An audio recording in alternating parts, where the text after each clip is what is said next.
Hey Kev, let's follow this trail over here. This looks like there might be something waiting down there. All right.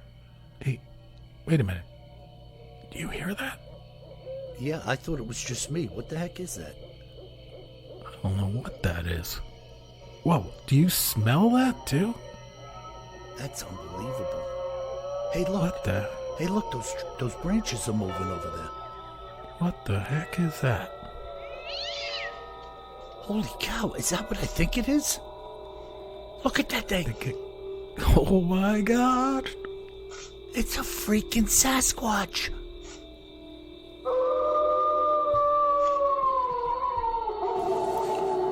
Welcome to the Bigfoot Terror in the Woods Sightings and Encounters podcast. I am your host, W.J. Sheehan. Hello, everybody, and welcome once again to our show. My name is W.J. Sheehan, author of the series of books Bigfoot Terror in the Woods, Sightings and Encounters. 9 volumes available at Amazon in paperback, ebook, and Kindle format.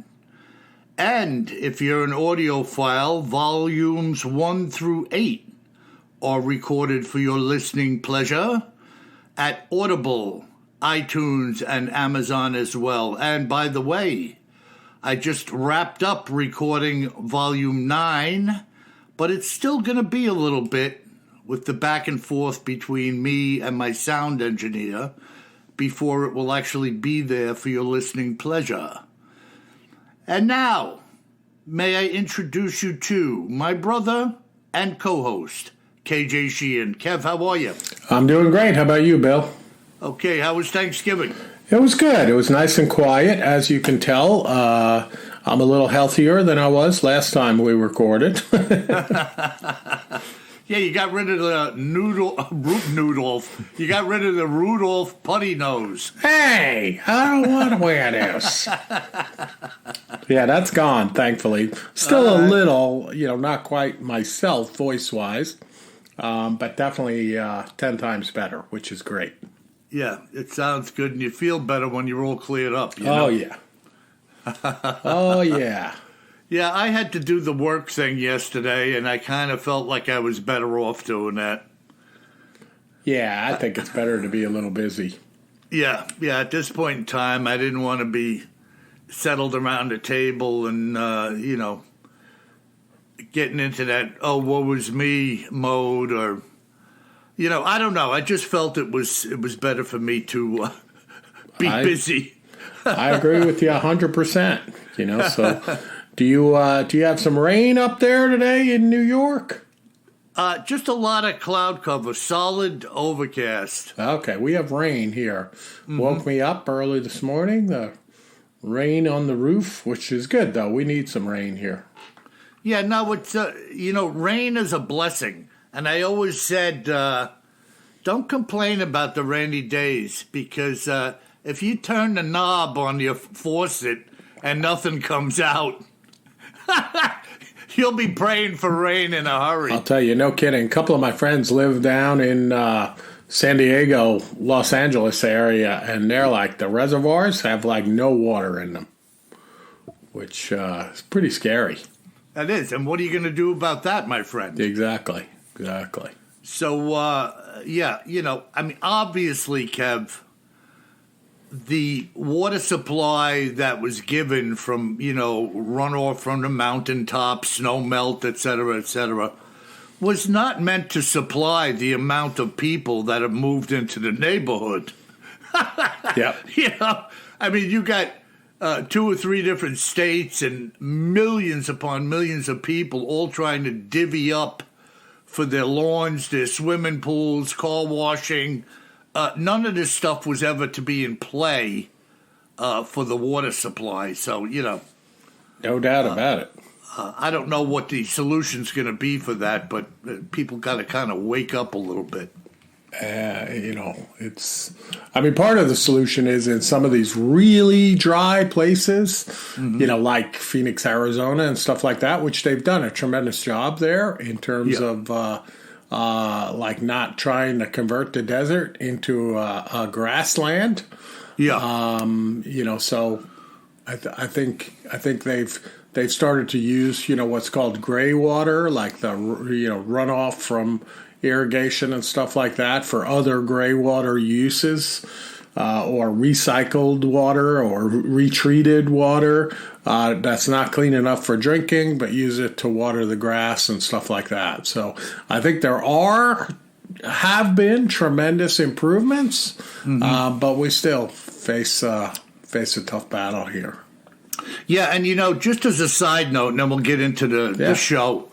A while ago, myself and some of my coworkers got on the topic of water usage here on Long Island, and I don't know what even opened up the conversation. So we started investigating water hogs. In other words, who was using the most water on Long Island? Because the news was telling us, water your grass for 15 minutes every 2 or 3 days. Don't do this, don't do that. So we launched our little investigation. Take a guess, Kev, at how much water one estate out in Southampton was using annually. No idea. This is one property. No idea. 23 million gallons of water annually. Now, what were they doing? Just running a hose into the ocean? Yeah. And we got an overview of the property, and it looked to be like a large house, a lot of green grass, a lot of gardens, etc. And that was one estate out in the township of Southampton where a lot of rich dudes lived. 23 million gallons of water. I mean, it's criminal. Forget about penalizing them or charging more for overuse or abuse. That is just like total. You're just being a hog. Yeah, I mean, I don't know what to compare it to. It certainly sounds like a big number, but I don't know how many gallons a normal house does. Do you? Well, it's not 23 million gallons. I look at my bill every time it comes in, which is quarterly, I think. Yeah. And I'm not even scratching. I mean, what I'm using next to what that dude is using is like a Dixie cup. Yeah. Versus a Olympic swimming pool. You know what I mean? There's no comparison. Anyways, what do we have in our cryptids in the news and other oddities? I was going to say, as interesting as it is to talk about water hogs, I thought a water hog was some kind of cryptid for a minute there. Look out for the water hog. Watch out for the water hog. I've seen him. He's quite ugly. He reminds me of your wife. He has a pig nose and lives in the water. He is a water hog. Vanna, I thought your wife was swimming when I saw the water hog. Oh, no. All right, this podcast is going to be a challenge, I can tell already. All right, so man, we are, this one, today, Bill, in Cryptids in the News and Other Oddities, we're going to go back in time, and we're going to look at, a sighting of a creature back in 1900, and then a little whiles after that in East Africa. But it's really along the lines of what could be out there in terms of the fact that, we talk about the hairy man, and if the hairy man is a flesh and blood creature, which I believe certainly a lot of the sightings are flesh and blood creatures, then how could it be possible that a creature like that exists and yet we don't know about it? Where did it come from, etc.? So in this case, we're going to go back and we're going to look at a creature that was documented back in 1900 by a gentleman by the name of Captain William Hitchens, who was part of the intelligence and administrative section of the British East Africa Corps in the 1900s. And he was over there in East Africa and saw some creatures. He's going to talk about them in this account. And then shortly after that, relatively speaking, another person saw them, and they ended up being in Discovery magazine back then in the early 1900s. Wow. Yeah. So once again, as you get going, Kev, not that we need this type of dossier on a person who's talking about this stuff, but just consider the guy for a minute and the job he has as he reports on this. You know, he's not some wandering homeless person, you know, telling you a story. I mean, you got to cut a guys like this some slack, you know? Yeah, both sightings were by, one was by a British officer and the other, both British officers that were out in Africa, and they don't want to appear like they're crazy. Otherwise, they lose their job, right? They have nothing to gain by talking about this stuff. So let's jump into this one. They're both pretty short, but pretty interesting. The creature, by the way, is called an Agogwe. Mm-hmm. Agogwe. Agogwe. Okay. And, you can Google them and read the different accounts and things like that. So here we go. And this is as told by Captain William Hutchins first. Okay. So he says, some years ago, I was sent on an official lion hunt in this area. While waiting in the forest glade for a man-eater, I saw two small, brown, furry creatures come from the dense forest on one side of the glade and then disappear into the thicket on the other side of the glade. They were like little men, about 4 feet high, walking upright, but clad in russet hair. Huh. The native hunter with me gazed in mingled fear and amazement. He later remarked that they are the Agogwe, furry little men that one does not see but once in a lifetime. Interesting. That sounds familiar, right? It sounds almost like juvenile Bigfoot. Yeah, or a different species, I would say. Yep. It's some different species that could be connected, but here, even a native that's there sees these creatures and says, "Oh, Agogwe," and you only will see them once in a lifetime. Yeah. So amazing. The fact there's these little man-like creatures that exist in this part of the world back then. And even the natives that are out there, of course, in nature every day, they would see one but once in a lifetime. Right, which brings me back to the infamous totem pole here in North America, where these native tribes all had these totems and depictions of the hairy man. Yep. It wasn't like they were running around and seeing them every day like a squirrel. Right. But they knew of them. Exactly.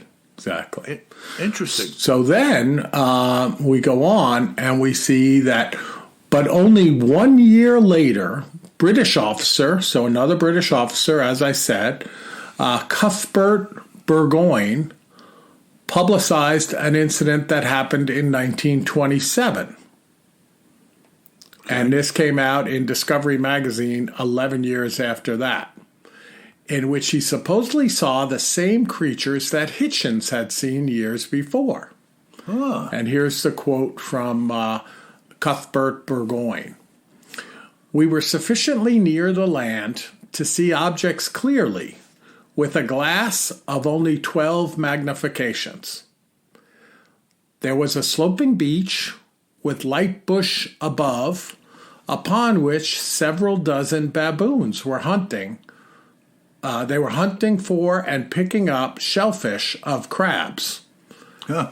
Yeah, to judge based on the movements they're making. So sorry, it's written in Old English. Yeah. 2 pure white baboons were amongst them. These were very rare, but I had heard of them previously. Mm-hmm. As we watched, 2 little brown men walked together out of the bush and down among the baboons. They were certainly not any known monkey, nor did they look like a monkey. They must have been akin, or they would have been disturbed, or they would have disturbed the baboons. They were too far away to see in detail, but these small human-like creatures were probably between 4 and 5 feet tall, quite upright and graceful in figure. Yeah. You know, you're talking 4 and now 5 feet tall, his estimation. Yep. That's a pretty substantial creature. Yep. You know, I mean, I'm 5'10" and a half or something like that. 5 foot tall is a pretty substantial creature to be walking around upright. And the fact that the baboons didn't seem to be disturbed by them is evidence that they had been living like peaceably with them. You Absolutely. know? But, here the guy is looking at baboons and not thinking that these are some type of monkey. They're something special. Yeah. Which is interesting, and it sounds like in both accounts, based on how they're moving, how they look, both describe them as little men. So there's one last account here, okay? So from the 1950s. Kev, let me interrupt you for a minute. Sure. That last account, was that in the same area as the original one, or just... Yeah, roughly the same area. Yeah. Wow, okay. Yeah. Interesting that they both saw a pair also. Exactly. Huh. That is interesting, yeah. So then this third sighting in the 1950s by someone named Charles Cordier, and Charles was a professional animal collector. Okay, so this guy, he knows his animals, right? Hanging out in Africa. So he was in Zaire, and he saw this creature that he reported as an Agogwe, and it was entangled in one of the bird snares that he had set, right, to catch birds. Wow. But he said it escaped before he could do anything. Okay. And here's his quote. He said, "It fell on its face, turned over, sat up, took the noose right off of its feet, and walked away before the nearby African could do anything." Wow. And it shows intelligence right there that you could, first of all, you're caught. Second of all, how do I get out? Thirdly, the escape by removing the noose, looking and seeing and cognitively determining my route of escape, which is to get this noose off of my legs, and then walking away. That's almost like human cognitive ability. You know what I mean? Absolutely. It's not like some animal. I took some fishing line off a seagull a couple of months ago when I was fishing. Yep. This bird had a bunch of monofilament wrapped around its leg, and I just thought quickly in the moment, grabbed the monofilament, and the thing started flapping and trying to get away from me, not knowing what I was doing. But I reeled this bugger in and clipped the line off very close to its foot without actually having to grab it and get it all off. Because I knew that this thing eventually is going to get snagged on something, and that would be the end of it, Yep. But no, that is freaking crazy about that, getting caught in a snare, the fowler's snare, as they say. Exactly. And then, so one last bit here. So, this, I talked about the second account, which was Cuthbert Burgoyne. Excuse me. And he was telling people about this account after he saw it, right? And it was reported in Discovery Magazine.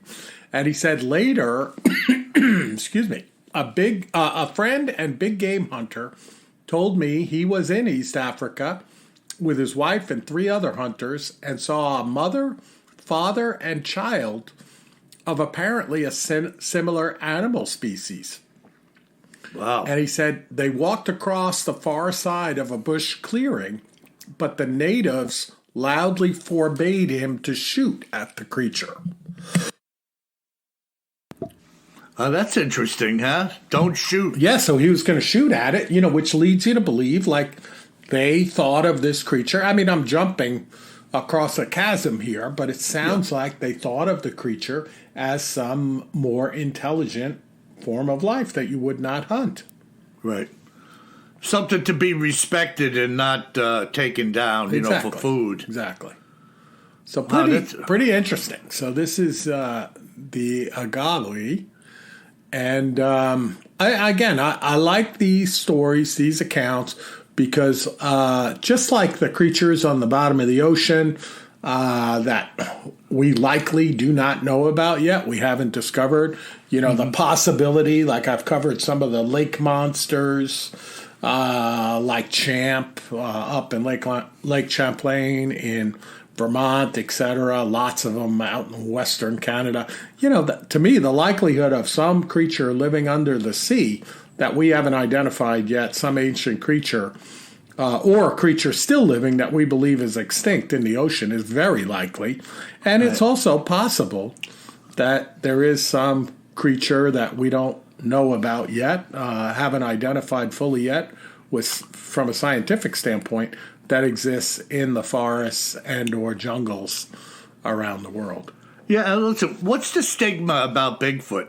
Because we say that we have something we haven't identified. Well, in my opinion, thousands upon thousands of people have identified the Bigfoot. And it's just like a refusal to admit it's there. I think it's some type of like fear-mongering or persons in power or I'm stumbling for what I'm looking for here. Yeah, I mean, you know me, Bill. I think it's simpler. I think that I've said it before, and it's a fact, is that there are a lot of hoaxers out there. Yeah. So, unfortunately, because there's so many hoaxers out there, then folks, they don't want to be the one that got hoaxed. You know what I mean? And publicize the fact that they saw this thing and then find out that it was a hoax. Or even if they don't find out that it was a hoax, people think like, you got fooled. That was a kid in a Halloween costume, blah, blah, blah. I'm exaggerating, of course. But I think that makes the whole Bigfoot phenomena so much tougher because it is known that there are so many hoaxers out there. Mm-hmm. Well, it doesn't get away from things like our survival map from the military that shows it as being exactly. a dangerous animal. And it doesn't get away from the fact that, like I've been to some of these really rural places in British Columbia and stuff like that. It's not somebody dressed up in a furry suit walking around. That's right. In the forest there, and if you consider just little minutia, like the nests that are found where 4 and 6 inch limbs, fresh wood, have been twisted off the trunk of a tree and put in situ as a nest or a little hut. I don't care how much you try, you and I and 10 other men are not going to twist a 6 inch limb off of a fresh tree. Right. I don't know what has that kind of power or how you would even measure that type of strength. But that thing is one powerful monster. And in my opinion, it can only be, like in the Marble Mountain video, a Bigfoot. And the strength that they have is beyond comparison. It's off the charts.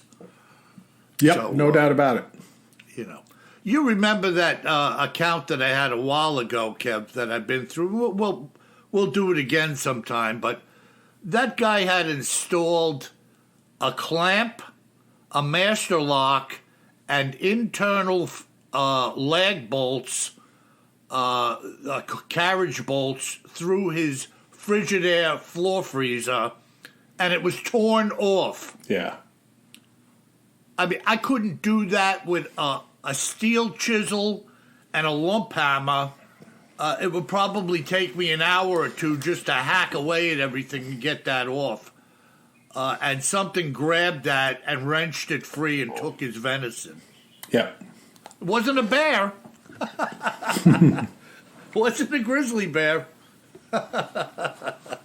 Unbelievable. Well, Kev, that stuff is really interesting, and I'm with you on that. As far as the historicity of the events goes, three different people or groups of people. Obviously, neither one of them was there alone. Right. You're getting the account from an individual, but there was some type of little group or safari of sorts with them. And also that the Agogwe were going down to where the baboons were scrapping around for shellfish. Right. So that's something that the Bigfoots have been seen on the beach. I have that account on the sandbar. They go down there snooping around like other animals do. It's a place to forage. Well, I told you, too. Like, I personally saw, and I would have lost this bet, although I read about it, and it's a known thing that brown bears or grizzly bears do up in Alaska. I saw them clamming.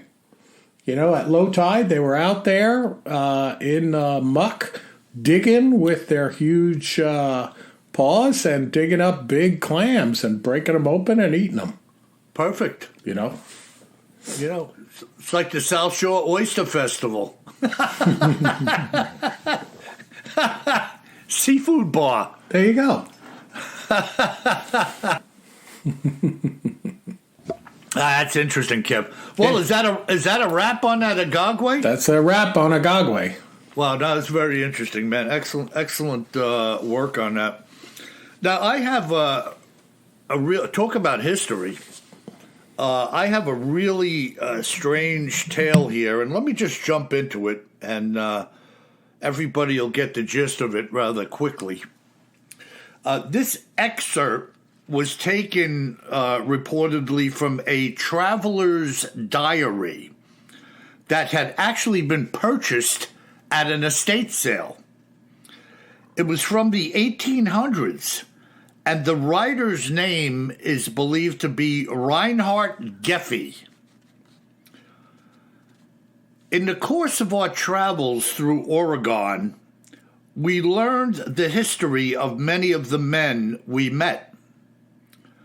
I will begin with a gentleman who, to use his own words, bought a farm 7 years ago.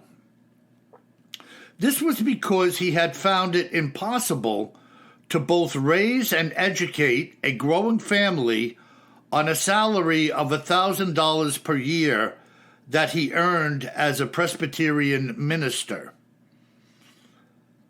His estate consists of 500 acres of land and lies on the slope of the coastal range towards the Willamette Valley. And he was $120 in debt after he had bought this land, with him being long since entirely debt-free. He was utterly ignorant at the time of the business when he began, and was content to imitate his neighbors for several years, plowing, sowing, and harvesting when they did. He learned by degrees to walk alone, having lost his two sons in the most hideous of events thought possible to man, saying that he had now ventured to bring much of the land that his predecessor had thought worthless for wheat into cultivation. A little strange reading here. This year, that land was producing between 15 to 25 bushels per acre, while much of his wheat land yielded from 40 to 50 bushels of the same. He has a very comfortable 8-room house and a splendid 12-acre orchard full of fruit trees. This gentleman told us that he had enjoyed life to the fullest, but some years back he had fallen prey to a great depression, brought about by some demons from hell. While working the harvest, he, his 2 young sons, and 3 hired hands were in the fields, with the sons being more involved in play than any work, since they were not of age for strenuous activities.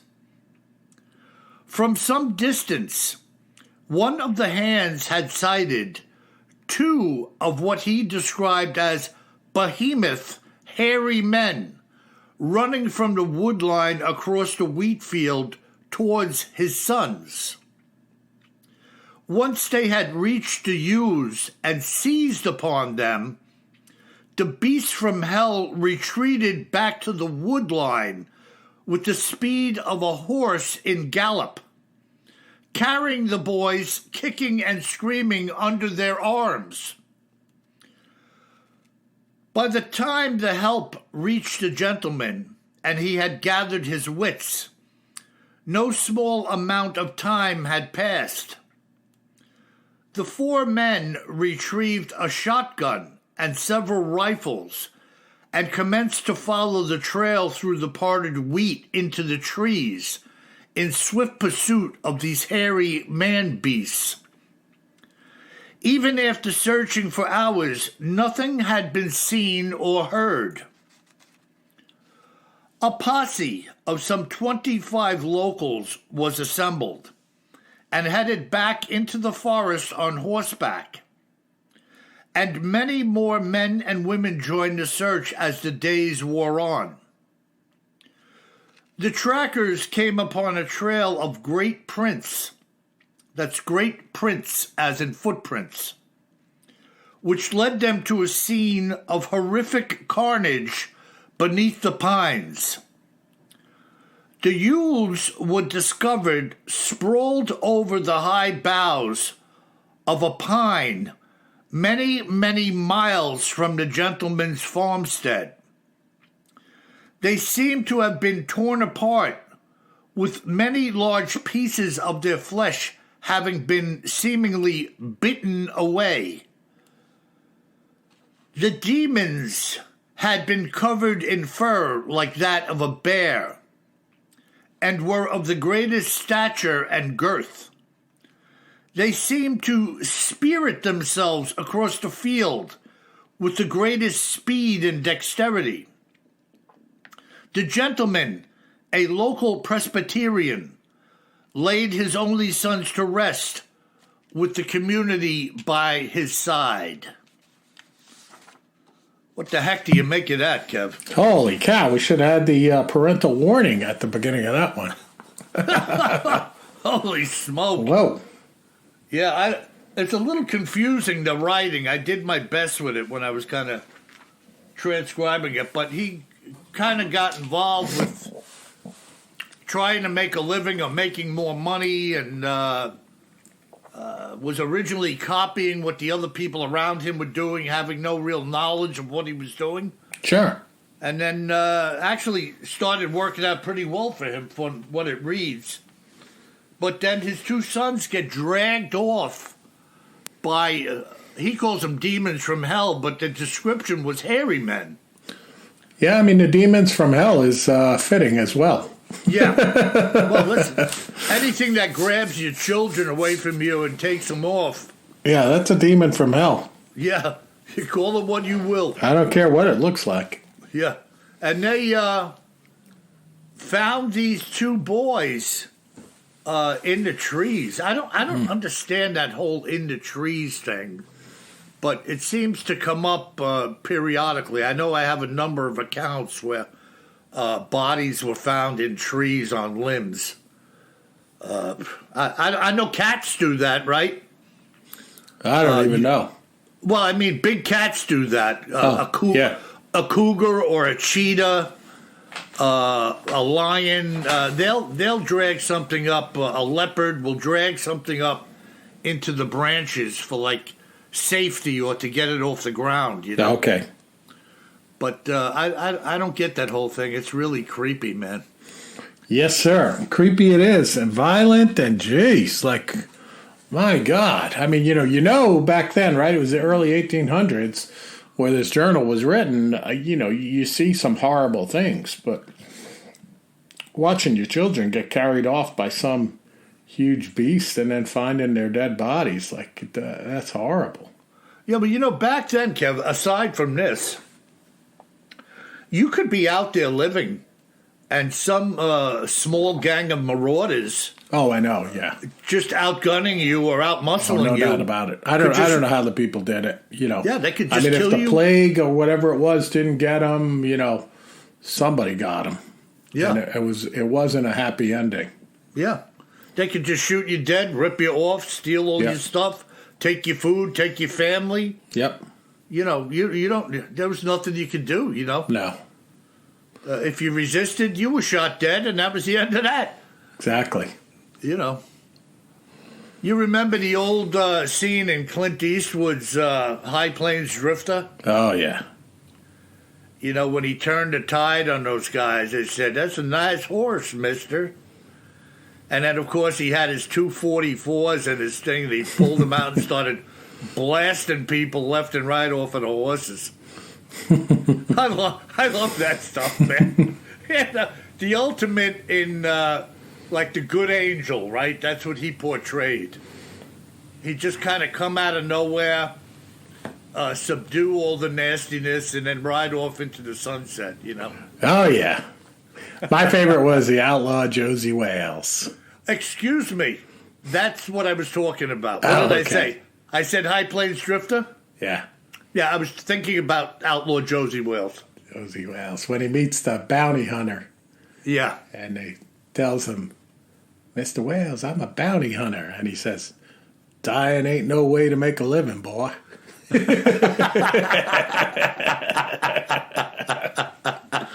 A precursor to what was inevitable.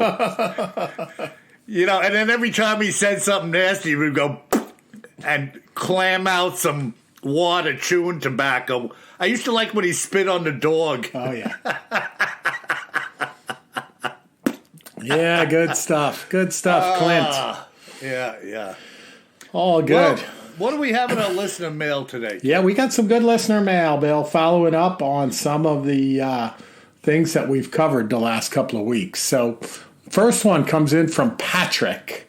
And Patrick's subject is Silver Cube sighted in Missouri. Oh, yeah. Yeah, which is, by the way, where the outlaw Josie Wales took place. So, coincidentally. And he writes, "Hello, guys. Absolutely love the podcast. You two make a great team and really put some amazing content out there for people. So you mentioned on one of your recent podcasts about a cube that had been sighted in Missouri, and if any listeners have had an experience like that. Back in 2010, I was running a sighting crew west of St. Louis, Missouri, and noticed one day a cube in the sky. It looked to be spinning, but stationary. It was in the distance, so it was hard to gauge size, but it was big enough to see its shape. I told my coworkers to look, and they all said it must be a balloon. For the next 10 minutes, I kept looking back, and it was in the same spot spinning. And then all of a sudden, I heard fighter jets coming from the direction of Scott Air Force Base, and they went right over the spot that I saw the cube. Now, granted, the airport wasn't far away, but jets flying over wasn't a common occurrence. Maybe it was nothing, but when I heard you talk about the cube, it seemed too similar for me not to say something. Keep up the great work, Patrick." Yeah, very interesting, Patrick. And I have an account in my book, UFO Sightings and Encounters, that I entitled The Diamond. And, you know, if you turn a cube on its corner and it's glistening in the sunlight as it's spinning, that could have an appearance of definitely something faceted, right, Kev? Like Sure. a diamond or a cut gemstone. And it sounds to me like Patrick saw what this couple saw up in Maine, I believe it was, that they called a diamond. And I'm not taking away from what they saw because they saw this thing like rise out of a valley. And Patrick was watching this thing stationary in the sky for a period of time. Yet we don't know what these things are. This is a bizarre thing. And I'm sure Patrick had his wits about him and recognized this thing as being a cube, even though his friend said it's a balloon. Yep. Now, if it's a balloon, folks, it's going to move. It doesn't stay in the same spot. Right. So there is a lot of ignorance out there regarding sightings. and an unwillingness for people just to face up with what it is they're looking at. No doubt about it. So, I don't know what that's about, Kev. What do you think about that? When somebody sees something, they're looking at it, and mentally they immediately try to downplay it as something else. What is going on there that people don't want to face that reality in their life as to what they are seeing? Well, I think it's okay. It's just process elimination. You know what I mean? Like, what is it? Is it is it a plane? Is it a balloon? Is it a trash bag blowing around in the sky? It's kind of, I think it's a normal process. I mean, I think the key thing is that one UAP hunter, right, the retired government guy, I forget his name, that was on TV, and we talked about what he said before. But if I loosely quote him here, he said, one of the tests is you're comparing it to other things you've seen before, and does it move in a way like you've never seen anything else move? That's right. Right? Yeah. And that's a key thing. And I forget the exact things he said, but that's like one of the tests I use when I see something odd. I'm like, is it moving in a way that I've never seen anything move before? Yeah. Certainly. And then you're trying to compare it with a visual list of things in your brain that you could match it to, right? You're looking for a pattern or whatever, consciously or unconsciously, of what it is based on things you've seen before.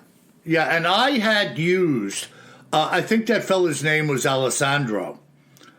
But I had used that very same criteria during my first UFO sighting that I put in the book at the end of Rogers Lane in Remsenburg. And I was describing to my friend, Kev, you remember Derek Van Maren, right? Yep.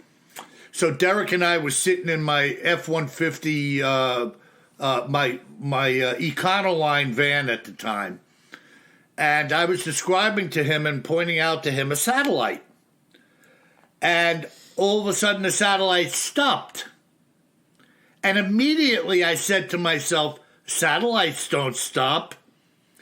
And then it commenced to go in the other direction and was making hard right angles and whatnot in the sky. It was like an Etch-a-Sketch. Yeah.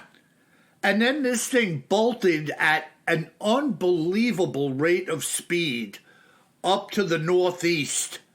It was incalculable because I know what a plane looks like coming overhead at 300 miles an hour. And this thing must have took off at 5,000 miles an hour. And so I was using that same checklist. Is it unlike anything you've seen before? Does it exhibit strange behavior? Yeah. Does it move unlike anything you've seen before or know to exist? Yeah. Exactly. All of those things would be a commonplace checklist. Yep. And I used the same on my first sighting. Yeah, so I think part of it, Bill, you were asking the question of why do people do that. I think it's just a natural process of elimination. Like, what am I looking at? Yeah. You don't want to jump to a conclusion, unless you have a popular YouTube channel that you're trying to trick people into watching, Yeah. But there are people who try to avoid it. Yeah. I didn't see that. Honey, don't say nothing. We didn't see of course. anything. Yeah, well, they're afraid of the repercussions. We've been talking about that for years, Yeah. You don't want to lose your job. That's why it's so interesting when you see so many of these sightings of UFOs and hairy man, stuff like that, by law enforcement personnel. And when they, it's a rare occasion when they come forward after they see something. But that tells you how convinced they are that they really did see something. Yeah. That they're willing to risk their career, risk promotion. Same's true for the airline pilots and stuff like that. If you're seeing, potentially, quote unquote, seeing things as an airline pilot, boy, it's likely you may not get that next promotion. So you better feel strongly about it. Yeah, it's unbelievable. Yeah. Well, thank you, Patrick, for that excellent report. Yeah, good stuff. All right, and we have another UFO sighting. This one coming in from Jason in Utah. And he says, "Hey guys, love the podcast. I'm a 49-year-old truck driver from Utah. I've been driving for almost 28 years. I've also been an avid hunter, outdoorsman for my entire life. And I have definitely experienced my share of the strange and unusual phenomenons of this world. So I have many crazy stories, but with no proof and very few other witnesses. Most of them are just that. Crazy stories. Believe it or not, but that's what I saw, sort of stories. But on August 16th, 2022 at 4:15 p.m., I had a profound experience and sightings of these cube, diamond, polyhedron type craft. Wow. Definitely the same type that was filmed by the pilot above Columbia and the sighting in Missouri that you mentioned on one of your recent podcasts. I actually was sitting on the dock on the lake in Wisconsin preparing to take a picture of the scenery when one of these craft came over the top of me at a speed that I still cannot comprehend, making no sound. As it shot away from me and zigzagged multiple times across the sky and then shot up into the clouds and zipped away from left to right in less than 3 seconds. But with my phone in hand, I was able to hit record for its final half-second move and captured the moment. I then filmed the empty sky for almost 30 more seconds, hoping it would show itself again. But I saw nothing. So I went into the house, anxious to see what I had just recorded. I watched the video several times, over and over again, and I saw nothing. This was upsetting. I was certain I had got the end of its flight on film or recorded. The footage was shot on an iPhone 13 Max at 60 frames per second in high definition. So I decided to go frame by frame and look at it again. And there was not only that, but unbeknownst to me, my next 28 seconds of footage of what I thought was clear blue sky was in reality these craft zipping around the skies above me faster than the human eye can see them. Oh, that's freaking weird. Yeah, they come in and out of my video at least a dozen times in a multitude of directions. And there is one that basically flips and tumbles in a hovering pattern right in front of me. But again, I could not see it when I was standing there. That night, I filed a report to MUFON. They ended up telling me that they had no idea what they were, and they had no other reports from the area. But they did give me a filing number. I've gone over the video more times than I can count, and I've shared it with a few close friends and family members. That's freaking strange, Kev. What do you make of that?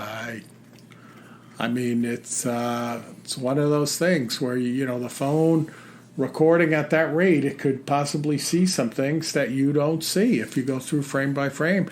I don't know what the heck that is, Bill, but it passes that test that I was just talking about, right? It moves in a way that you've never seen anything else move. If you just count the one that he saw, right, zigzagging across the sky and moving at a speed that he hadn't seen before. Yeah, I mean, certainly going to catch your attention, when you set eyes on something like that. Come 100%, on. Yeah. And here he is describing what I was just talking about, this polyhedron, this multifaceted looking thing, reflecting light, flashing, with many surfaces, shiny metal. Yeah. It's going to appear like a lot of things, tumbling. He used a lot of terminology there, which, like you're grabbing for words, But I don't know, man.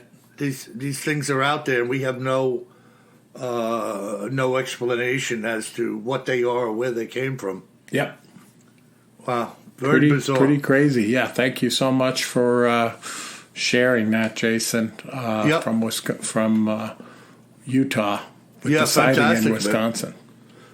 Fantastic. Yeah, and our last email, Bill, comes in from the winner of the sign book contest. Yes. Yes, and Christy writes in, hello again, Bill and Kevin. As always, I couldn't wait to listen to the latest episode of Bigfoot Terry in the Woods.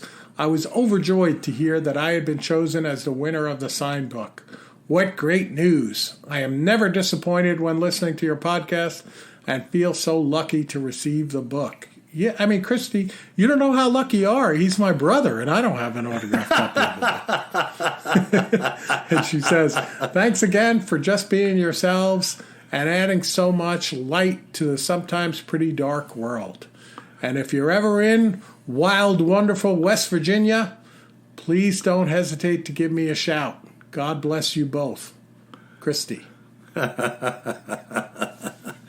Yeah, Christy, and by the time she hears this podcast, I'll probably be heading out to the PO next week, Kevin. I'll send also that cool mug, that tumbler, down your way, too, from Rick in Ohio. Yeah, and Bill, feel free to drop an autographed copy of one of your books in there for me as well.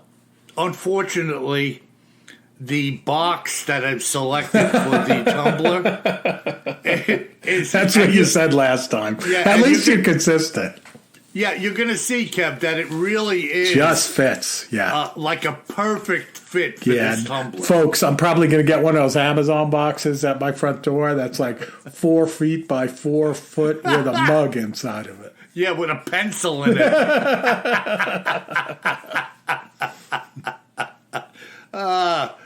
I wonder if Jeff Bezos is aware of some of the boxes his employees are sending out. That's all done by robotics. So you think so? 100%. Yeah. So the robot just picks box number 128, which is supposed to be for. They make a mistake. Yeah, because it doesn't happen all the time, thankfully. But when it does happen, you're like, "What the heck is this?" Yeah, exactly. Yeah. What did I buy? What is that? Exactly. And then the funny thing is, inside of the bag, there's some of those little puffy things that are supposed to keep things from breaking. Yeah. And it's just like they're totally inadequate. It's like there's 4 of these things in this giant empty void with what you purchase, like flipping around in there during shipment. Yeah, well, that shows you. Like in that case, it definitely probably picked the wrong box because it put in the packing material for the smaller box, right? Yeah. It's funny the way things happen. I know.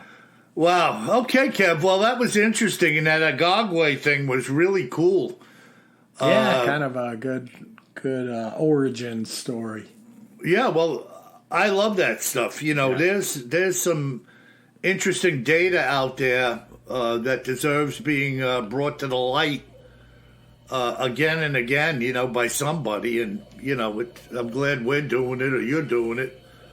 And anyways, folks, if you should find yourself walking along in the woods in the Northeast, the Northwest, the Southland, the Midwest, you better remember one thing, my friend. Always carry more gun than you think you're gonna need. Sleep tight.